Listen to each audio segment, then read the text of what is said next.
This is Federalist 41, Part 3, Paragraph 13. Not the less true is it that the liberties of Rome proved the final victim to her military triumphs, and that the liberties of Europe, as far as they have ever existed, have, with few exceptions, been the price of her military establishments. A standing force, therefore, is a dangerous, at the same time that it may be necessary, provision. On the smallest scale, it has its inconveniences. On an extensive scale, its consequences may be fatal. On any scale, it is an object of laudable circumspection and precaution. A wise nation will combine all these considerations, and whilst it does not rashly preclude itself from any resource which may become essential to its safety, will exert all its prudence in diminishing both the necessity and danger of resorting to one which may be inauspicious to its liberties. See, he uses the word prudent.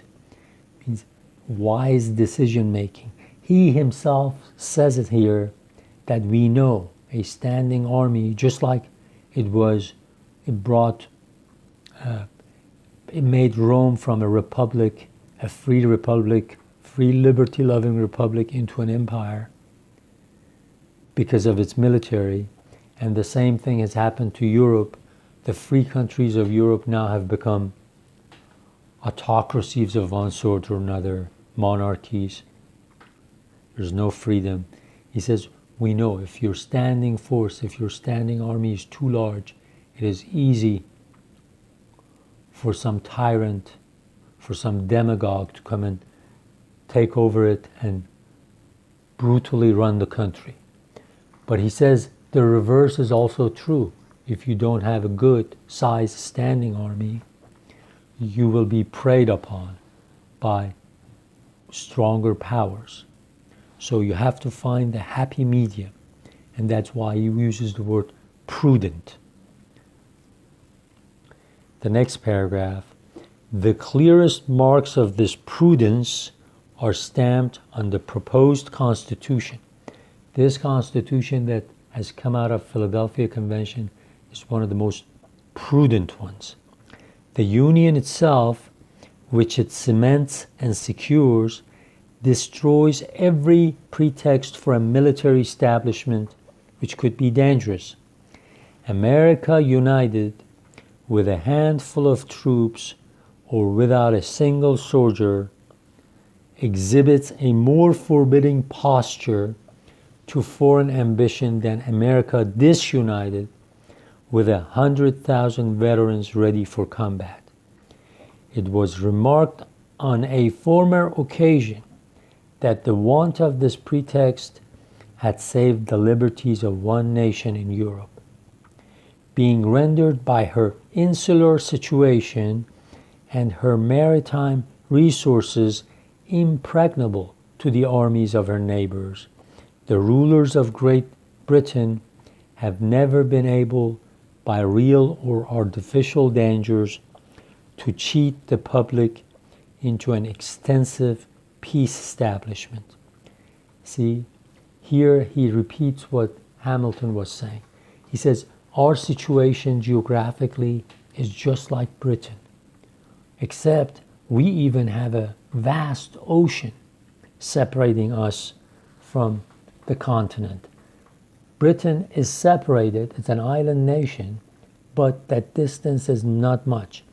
However, having that advantage, what Britain has done has not been able to keep a large standing army, and because of that, it's been one of the freest countries in Europe, if not the freest.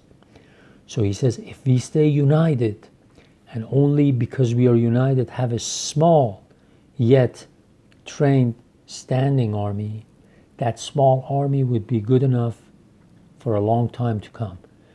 And we, like Britain, will secure our liberties and freedom.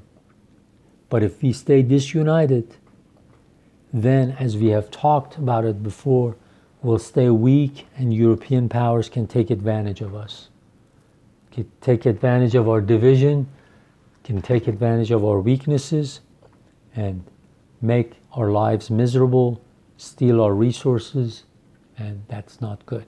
So let's take advantage of this blessing that we have, he says, and the Constitution recognizes this.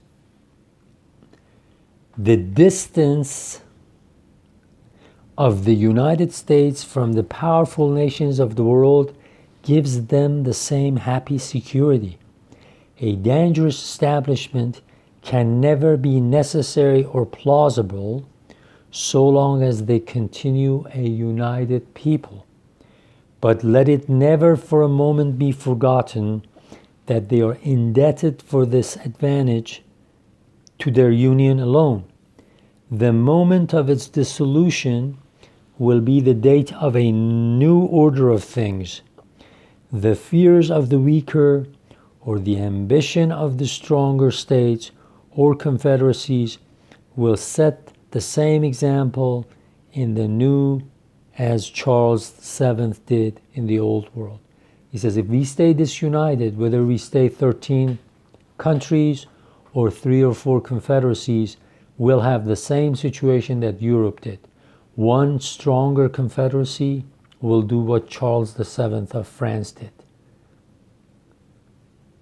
And this is not wise to do this thing. We don't want to do what the old world, meaning the continent of Europe, has done. The example will be followed here from the same motives which produced universal imitation there. Instead of deriving from our situation the precious advantage which Great Britain has derived from hers, the face of America will be but a copy of that of the continent of Europe. It will present liberty everywhere crushed between standing armies and perpetual taxes. The fortunes of disunited America will be even more disastrous than those of Europe. The sources of evil in the latter are confined to our own limits. No superior powers of another quarter of the globe intrigue among her rival nations, inflame their mutual animosities, and render them the instrument of foreign ambition, jealousy, and revenge. In America, the miseries springing from her internal jealousies, contentions, and wars would form a part only of her lot. A plentiful addition of evils would have their source in that relation in which Europe stands to this quarter of the earth, and which no other quarter of the earth bears to Europe. This picture of the consequences of this union cannot be too highly colored or too often exhibited. Every man who loves peace, every man who loves his country, every man who loves liberty ought to have it ever before his eyes that he may cherish in his heart a due attachment to the Union of America and be able to set a due value on the means of preserving it. So again, Madison, just like Hamilton, says, if we stay disunited, we will be miserable for a long time because those European powers will find our weaknesses and will make us enemies of one another, will put one confederacy against another, or put one state against another, just depending on whether we form 4 confederacies or whether we stay 13 countries. And they know that there are so much raw resources around here in these areas that they can come and steal from us. And the only way they can do that is by keeping us weak, keeping us disunited.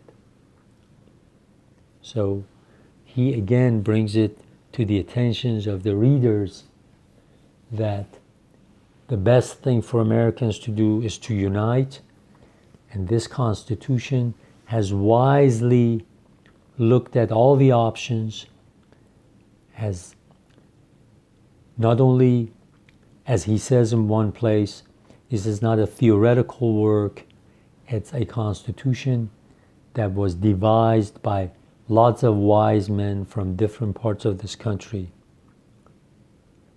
and it was deliberated upon. This is something that has never been done in the history of the world before. Because remember, he said, most of the time, one tyrant or one authoritarian person would write people's constitutions. This is the first time in the world that a group of men have got together from 13 different states with different interests and come up with this constitution.